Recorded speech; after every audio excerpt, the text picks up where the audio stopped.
So you're moving to Jacksonville. Here are 5 tips that I know will help you make your transition coming to Jacksonville much easier. So tip number 1, call the Chamber of Commerce. I'll leave their contact information below. Call them up and ask them to send you a relocation packet. You're going to pay $10 to $15, but in that packet, you're going to have their yearly publication that's going to break down city and the population and the restaurants. And it has so much information in there that's going to really help you out. Along with that, you're going to have a couple magazines that are local, and there's going to be one in regards to education and then restaurants or whatnot. So it's going to have a lot of information that's going to help you get a broad idea of what Northeast Florida is all about. Tip number 2, know what you want to be near. So really what dictates where someone's going to live for 95% of the people is where they work and where their kids need to go to school. Then you need to ask yourself, how far are you willing to drive to go to work and take your kids to school? So that's really important. You know, once again, Jacksonville, largest land-based city in the United States. It is ranked 11 in population, and we have cities that border Jacksonville, obviously, too, that are options for many people, because Jacksonville is more of a mixed bag in regards to schools. St. John's has a lot more consistency in regards to the quality of their schools. Clay County has positive reviews as well, for the most part. So, and then everyone's needs for school are different, and the way people evaluate schools are different. So really knowing what you need to be near is super important. So that's very helpful for you to understand and be on the same page if you're married. It's like, all right, you know, we don't want to be more than 30 minutes away from work, and we don't want to be more than 30 minutes away from the school. And that's a great start. Number 3, understanding the area. Now that publication will allow you, will give you maps and it'll give you an idea, but just to break it down, Jacksonville, the way I like to map it out or frame it is that you have 295, which is a highway. That's the big circle. Then from north to south, we have 95. It cuts through downtown, goes all the way down.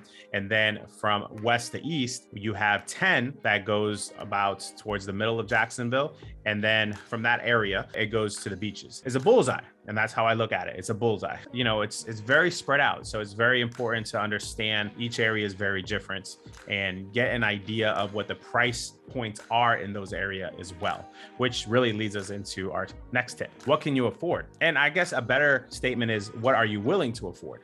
Because for example, if prices in the best school districts are not in your budget, then you need to kind of see where else, would be. All else being equal, money not being a factor, most people with children want to be in the best possible school districts. And the reason that many aren't is because of job location or because of the cost. So really you need to figure out what you're willing to afford. And based off of that, it'll allow you to see what areas you could possibly live in or willing to live in. Schools and job being a big factor, that's just a piece of the puzzle in order for you to make an informed decision. If you are going to be buying, get pre-approved and say, okay, hey, this is my information. How much can I afford for a home? And then they'll let you know, like, hey, you can afford this much for a home. And based off of that, what's available in the best possible school districts? What's available, within a 20-mile radius from my job?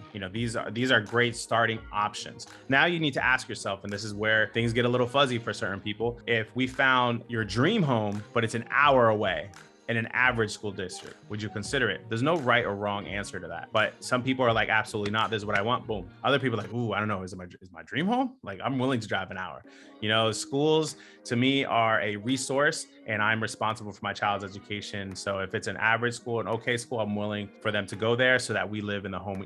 So again, it's not a right or wrong answer. It's your answer, and that will help you guide yourself towards the right direction in selecting where you want to live. Your day-to-day. So this is important too. Once again, going, using the driving situation, like if you're gonna be driving an hour and a half every day, you might not get home happy necessarily. If you get to bike to work, will that kind of create more joy in your life? Also schools, if you're able to find a home that's walking distance from a school, how much would that impact your day-to-day? If you are in a community that has a swimming pool, you really wanted one, but there weren't any in your price point that had a swimming pool, but maybe you were walking distance from the community swimming pool, would that add value to your day? Understanding, sitting down and figuring out, okay, these are the must-have. There's how many bedrooms we need. There's how many bathrooms we need. But like, what would enrich our life? Is it the commute to work? Is it having the pool? Is it being close to family so that they can help out with the children, perhaps? Or just so that it's easy to just go there on a regular basis and connect with your family or have them help you. So whatever the case is, so kind of really realizing